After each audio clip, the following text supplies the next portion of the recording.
السلام عليكم ورحمة الله وبركاته. هل بدأت زيادات الأجور ومعاشات المتقاعدين فعلا؟ ولماذا لم تظهر الزيادات في حسابات الموظفين والمتقاعدين إلى غاية الآن؟ وهل سيستفيد الجميع من الأثر الرجعي؟ ومن هي الفئات التي ستكون الأكثر استفادة من هذه الزيادات؟ هذه الأسئلة أصبحت تتكرر بشكل كبير خلال الأيام الأخيرة، خاصة بعد القرارات الأخيرة المتعلقة بزيادات الأجور والتثمين السنوي للمعاشات.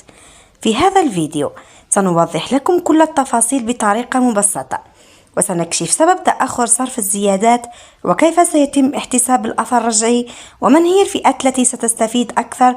لذلك تابعوا معنا حتى النهاية. بسم الله الرحمن الرحيم، والصلاة والسلام على أشرف الأنبياء والمرسلين سيدنا محمد صلى الله عليه وسلم. نبدأ بأهم نقطة تشغل الموظفين المتقاعدين، وهي الأثر الرجعي. الكثير يعتقد أن عدم ظهور الزيادة في الراتب يعني أنها ألغيت، لكن الحقيقة ليست كذلك. فبعد صدور القرارات الرسمية تمر عملية تطبيق الزيادات بعدة مراحل إدارية وتقنية قبل أن يتم إدراجها في الرواتب بشكل نهائي، وهو ما قد يؤدي إلى بعض التأخير في الصرف. لكن الخبر المطمئن هو أن هذا التأخير لا يعني ضياع الحقوق، لأن المستحقات المالية تبقى محفوظة، وعند استكمال جميع الإجراءات يتم صرفها كاملة على شكل أثر رجعي، أي أن المستفيد يسترجع جميع الفروقات الخاصة بالأشهر التي تأخر فيها تطبيق الزيادة. أما بالنسبة لزيادة الأجور فالهدف منها هو تحسين القدرة الشرائية للموظفين، خاصة أصحاب الدخل المحدود والمتوسط، ولهذا فإن طريقة احتساب الزيادة تعتمد على مستوى الأجر، حيث تكون الاستفادة أكبر بالنسبة للرواتب الضعيفة، بينما تنخفض قيمة الزيادة تدريجيا كلما ارتفع الراتب.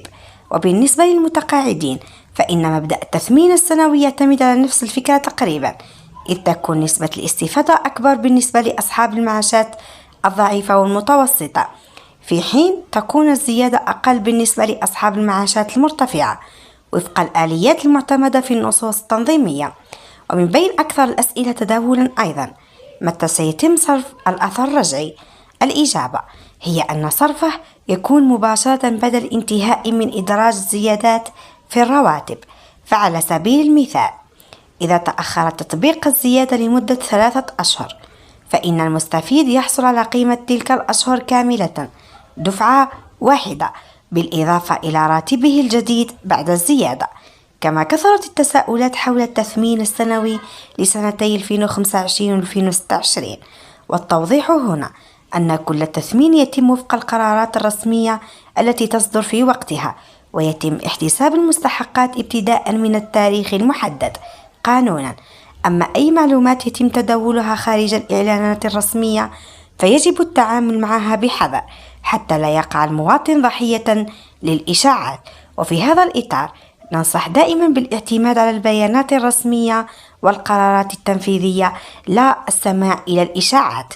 إذا أعجبكم هذا الفيديو لا تنسوا الإعجاب بالفيديو والاشتراك في القناة ليصلكم كل جديد حول أخبار المتقاعدين.